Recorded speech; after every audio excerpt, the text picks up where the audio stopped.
Idli, தோசைன்னு tiffin item எதுவுமே உங்கள் குழந்தை சாப்பிட மாட்டேங்குதா? அப்போது இந்த 2 ஹெல்த்தி சட்னி கூட ட்ரை பண்ணி பாருங்கள். கண்டிப்பாக சாப்பிடாத குழந்தைங்க கூட சாப்பிட்ரும்.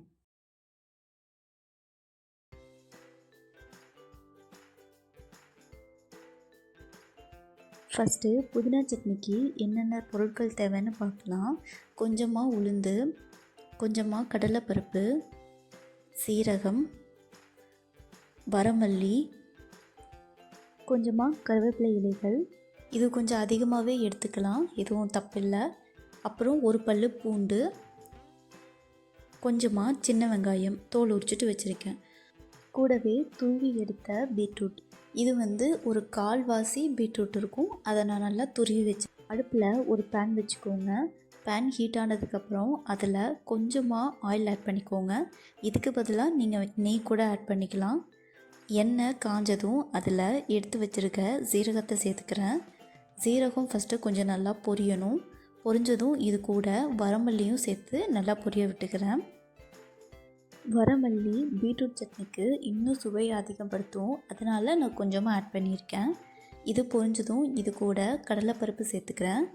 இது கூடவே எடுத்து வச்சுருக்க உளுந்த பருப்பையும் சேர்த்து நல்லா பொரிய விட்டுக்கிறேன்.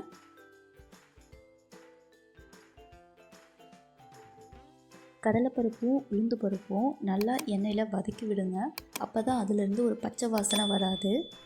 இது நல்லா பொரிஞ்சதும் இது கூடவே எடுத்து வச்சுருக்க ஒரு பல் பூண்டையும் நான் சேர்த்துக்கிறேன். இது கூடவே கருவேப்பிலை இலைகளையும் சேர்த்துக்க போகிறேன். இப்போது இதைய நல்லா எண்ணெயில் வதக்கி விடுங்க. இதுக்கப்புறம் எடுத்து வச்சுருக்க சின்ன வெங்காயத்தையும் நான் இது கூட ஆட் பண்ணிவிட்டு நல்லா வதக்கி விட்டுக்க போகிறேன். சின்ன வெங்காயமும் பூண்டும் நல்லா வதங்கணும். அதனால் ஒரு 2-3 நிமிஷத்துக்கு அடுப்பை லோ ஃப்ளேமில் வச்சுட்டு வதக்கிக்கோங்க. கூடவே துருவி எடுத்து வச்சுருக்க பீட்ரூட்டையும் சேர்த்துக்க போகிறேன். பீட்ரூட்டையும் இதில் சேர்த்துட்டு நல்லா வதக்கி விடுங்க. 2-3 நிமிஷத்துக்கு நல்லா வதக்கி விட்டதுக்கப்புறம் இதில் தேவையான அளவுக்கு தண்ணி சேர்த்துக்கிறேன். ஏன்னா பீட்ரூட் நல்லா வேகணும். இந்த மாதிரி ஒரு மூடி போட்டு 2 நிமிஷத்துக்கு நல்லா வேக விடுங்க. பாருங்கள், பீட்ரூட் நல்லா வெந்துருச்சு. பாருங்கள், நான் வீடியோவில் காட்டுறேன். பீட்ரூட் நல்லா வெந்துருச்சு. இதை ஒரு 10-15 நிமிஷத்துக்கு நல்லா ஆற வச்சுக்க. ஆறினதுக்கப்புறம் இது எல்லாத்தையும் ஒரு மிக்சியில் சேர்த்து இதுக்கு தேவையான அளவுக்கு தண்ணியும் சேர்த்து நல்லா அரைச்சி எடுத்துக்க போகிறேன். அவ்வளோதாங்க, சுவையான பீட்ரூட் சட்னி ரெடி. இது இட்லி, தோசைன்னு எல்லாத்துக்கூடையும் நல்லாயிருக்கும். குழந்தைங்க கண்டிப்பாக சாப்பிட்ருவாங்க. அடுத்து புதினா சட்னி பண்ணுறதுக்கு என்னென்ன பொருட்கள் தேவைன்னு சொல்கிறேன். சின்ன வெங்காயம் நான் இதை சின்ன சின்னதாக கட் பண்ணி வச்சுருக்கேன். ஏன்னா புதினா இலைகள் சீக்கிரமாக வதங்கிடும். இது கூடவே கடலைப்பருப்பு, கொஞ்சமாக உளுந்து, கொஞ்சமாக பொட்டுக்கடலை, இது கூடவே கொஞ்சம் சீரகம், ஒரு பல் பூண்டு, கொஞ்சமாக கொத்தமல்லி இலைகள், இதையும் நான் சேர்த்துக்க போகிறேன். அப்புறம் ரொம்பவே ஃப்ரெஷ்ஷாக இருக்க புதினா இலைகள். நான் இதில் இருக்க தண்டு எல்லாத்தையும் எடுத்துகிட்டு வெறும் இலைகளை மட்டும் எடுத்து வச்சுருக்கேன்.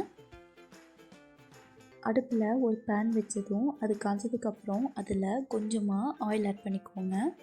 ஆயில் சூடானதும் அதில் ஜீரகத்தை சேர்த்துக்கோங்க. ஜீரகம் நல்லா பொரிஞ்சதுக்கப்புறம் இதில் எடுத்து கருவேப்பிலை இலைகளையும் சேர்த்துக்கோங்க.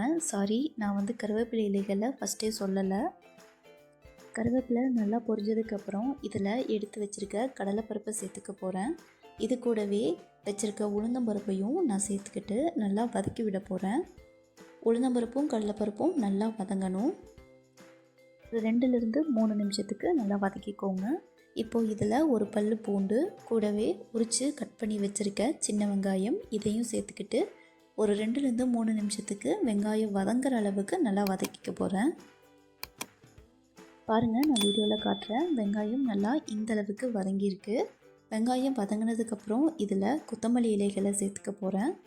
இது கூடவே ஃப்ரெஷ்ஷாக கிள்ளி வச்சுருக்க புதினா இலைகளையும் சேர்த்துக்க போகிறேன். இப்போது இதையும் ஒரு 2-4 நிமிஷத்துக்கு நல்லா வதக்கி எடுத்துக்க போகிறேன். ஏன்னா புதினா இலைகளும் கொத்தமல்லி இலைகளும் சீக்கிரமாகவே வதங்கிடும். பாருங்கள், கடைசியாக உங்களுக்கு இந்தளவுக்கு சுருண்டு புதினா இலைகள் வதங்கி வந்திருக்கு. இந்த ஸ்டேஜில் எடுத்து வச்சுருக்க பொட்டுக்கடலையும் நான் சேர்த்துக்க போகிறேன். பொட்டுக்கடலை இதுக்கு ஒரு டேஸ்ட் தரும், அதனால நான் சேர்த்துக்கிறேன். கடலையும் ஒரு நிமிஷத்துக்கு வதக்குனதுக்கப்புறம் இதை தனியாக ஒரு 10-15 நிமிஷத்துக்கு ஆற விட்டுருங்க. ஆறுனதுக்கப்புறம் ஒரு மிக்ஸி ஜாரில் மாற்றிட்டு இதுக்கு தேவையான அளவு தண்ணி விட்டு அரைச்சி எடுத்துக்க போகிறேன்.